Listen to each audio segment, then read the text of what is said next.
Wiener has been crowing like a cock while trying to erect some form of defense against allegations against him the public at large should care dick all about. That's a lot of dick.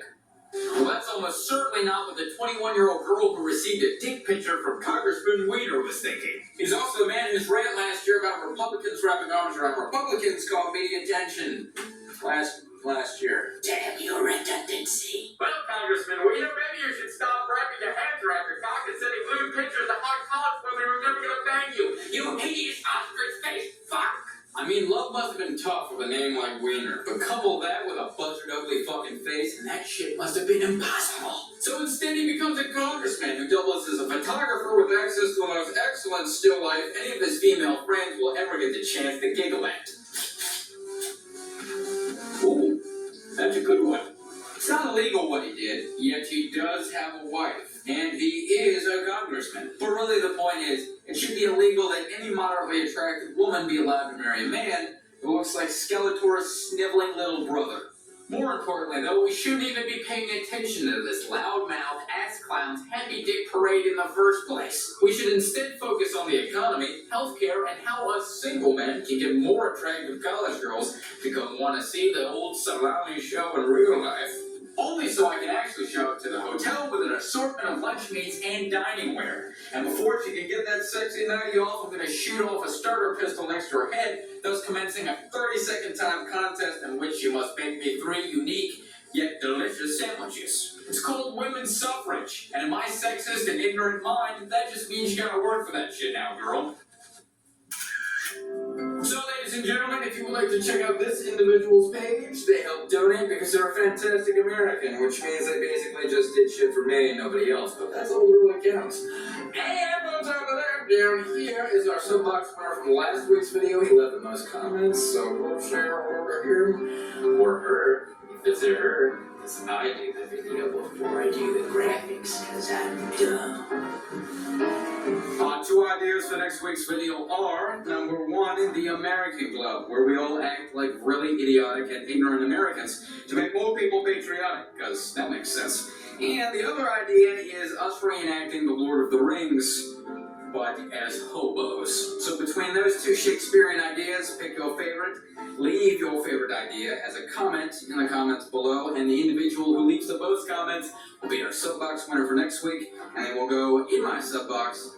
That's right, for a week. Until then, I'll be working on redundancy. And you will still be watching this dumb shit. Or I'll be out of a job. Huh. Oh my goodness, this is my job. Hey, did you know we live in a universe with 4 known dimensions? That's right, the 4th dimension is comprised of time, which is also a dimension. I guess I didn't just clarify that. So why the fuck am I paying extra money just to see 3 in a theater that reeks of fucking piss? Well, partly because when those lights go down in America, I happen to get anxious. Anxious that I might actually get to see a good film for once. But when I realize I've shelled out the better part of $20 to see another obscure comic book hero parade around in CGI queer gear, something happens to my brain. And yes, I am referring to the Green Lantern film, which centers on a protagonist whose gear consists primarily of a ring and an enchanted piece of camping gear. And please do correct me if I'm wrong on any of these facts, so I can count the amount of times you haven't had sex.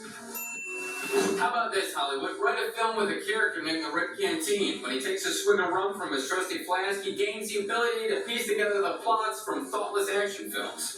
And like the Green Lantern, he has the ability to create anything with the energy from his special medallion. Until he wakes up and realizes that was just an alcohol-induced dream, and that he's actually run over a family of 5 in a drug driving accident. We'll paint him as an anti-hero, and then we'll cast Christian Bale for the role. Chiefly so he can use that I'm drunk and not above the act of rape voice he's so perfected playing Batman. The people that got some city are good.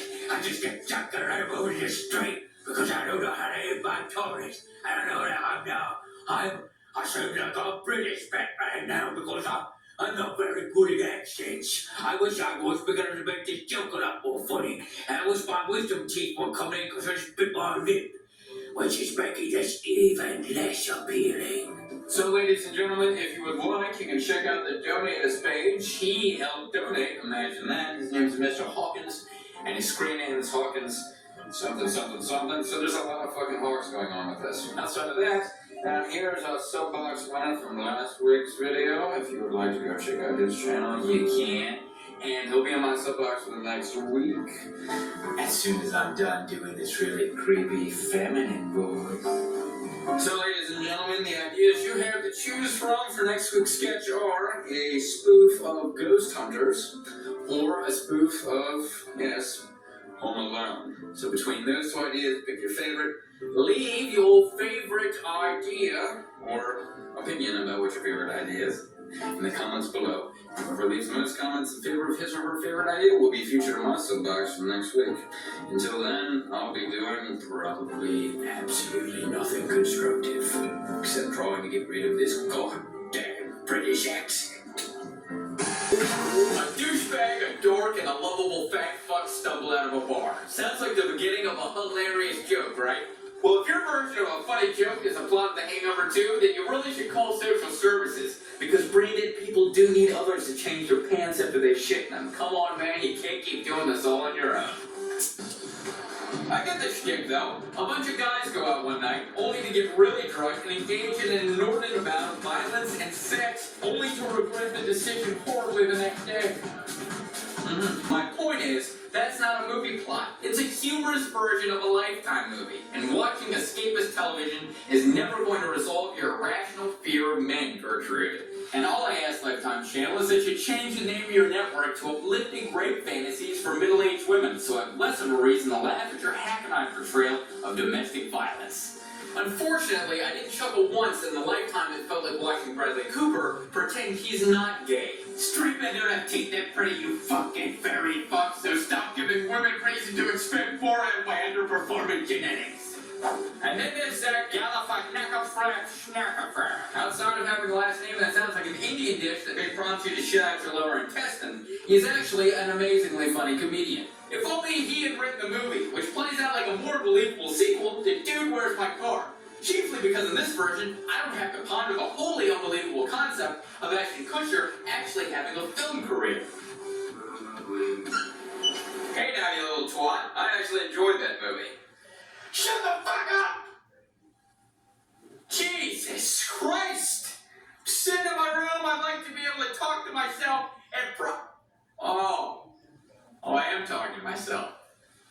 Irony! So, ladies and gentlemen, if you would like to check out this fine young man's channel, he'll donate because he's a lovely, lovely human being. Two lovelies mean he's extra lovely. Fact. And if you would like to check out the iPhone fella down there, that is our comment contest winner from last week. He left the most comments. He will be on my soapbox for the next week until I decide to kill him. Kidding. Just a little bit. So, ladies and gentlemen, your sketch ideas to choose from for next week's video are, get yourself ready for this, a parody of The Dead Zone featuring me as an individual who psychically sees not tragic moments, but horribly uncomfortable moments from individuals who I touch. Or, here's an even better one, Charlie being recruited by the CIA for his amazing ability to make fart sounds. So from one of those two ideas, choose one, leave it in the comment below, and the individual who leaves the most comments in favor of his or her favorite idea will be featured in my soapbox for the next week. So until then, ladies and gentlemen, I shall remain here, screaming at the camera. I'll see you later. No, I'm out of juice. Wait. Yeah, I'm done.